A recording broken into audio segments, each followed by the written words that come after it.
friends and alumni of Yeshiva. It's a pleasure for me to be with you to share a few brief words of Torah during HaTorah-Elul.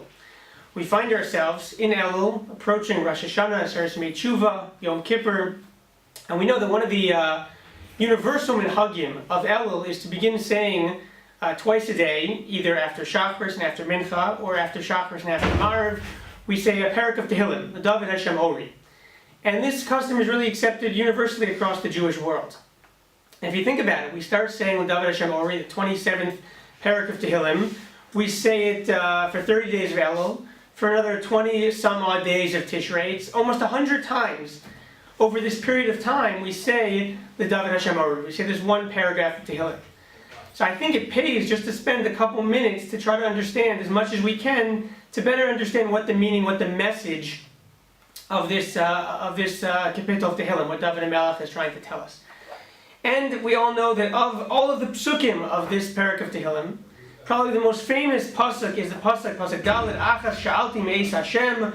I have one request of you, Hashem, says David HaMelech. Oso Avakesh, here it is.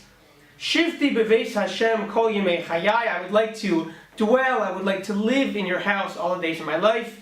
Lachzos B'noam Hashem Ulevakir Behechalo. I would like to see your glory, to see your beauty. Ulevakir behechalo. And famously, most people translate levakir behechalo as to visit, like bikor cholim, to visit your home. And the famous question is, how could it be? How could it be on one hand that I'm shifti beveis Hashem, kol yemei chayai, that I dwell, that I'm a resident of your house all the days of my life, and at the same time, I'm a visitor, I'm levakir, I'm visiting. You can't live and visit the same place.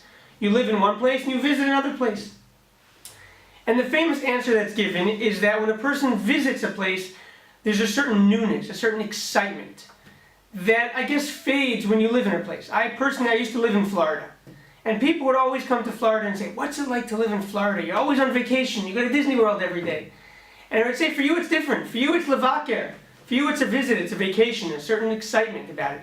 For me, there's school for the kids, there's work, there's chores. This is where I live, I'm a resident. I lose that excitement. And what David HaMelech is saying is that I would like to shifti beveis Hashem kol yemei chayai, but I would like it to be fresh. I would like it to be new, as if I'm on vacation, as if I'm only a visitor. As if every day when I wake up, this is something new and exciting.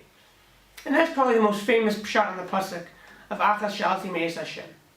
However, if you look at some of the Mefarshim on the pasuk, you'll see that they give a very different translation for the term ulevakir behechalo. If you look, the Ibn Ezra gives a pshat, Rashi gives this pshat, even I'll read to you from the Ibn Ezra. The Ibn Ezra says, V'yesh omrim levakir lalechet bechol boker uboker behechal Hashem. Levakir is not milashon bikor cholim. That doesn't mean to visit. It means lechol boker uboker. Every single day, day in and day out, to be in your home. And I think that what these Mefarshim are explaining is that David HaMelech is actually saying, Achas sha'alti me'es Hashem, kol yemei chayai. I want to live in your home, I want to be in your presence, HaKadosh Baruch Hu, all the days of my life. And how do you do that? How does a person have that feeling to always be in front of Hashem? It's levakir behechalo. To every single day, day in, day out, with consistency, to always do those little things to feel in your presence. I think that's a very powerful lesson for Elul and for Rosh Hashanah. Right? A lot of us feel that we have this sort of thrill, this excitement of Elul, Rosh Hashanah, Yom Kippur, we're on a spiritual high. But we say to ourselves realistically, how am I going to make that spiritual high last? How am I going to keep that real? It was a one-time event, a one period of the year. But how is that going to last when I get to Kislev, when I get to later months, when I get to Shvat, when I get to Adar, Nisan? It's already waned. The excitement is gone. How do I keep that feeling of being Beveis Hashem Kol Yemei Chayai? And what David HaMelech says is, it's levakir behechalo, to do those little things that develop our relationship with the HaKadosh Baruch Hu, but to do them consistently, to do them day in and day out. And those little things add up to a tremendous relationship with Hashem over the course of a year. And even when it comes to Rosh Hashanah itself, we have goals for ourselves for Rosh Hashanah.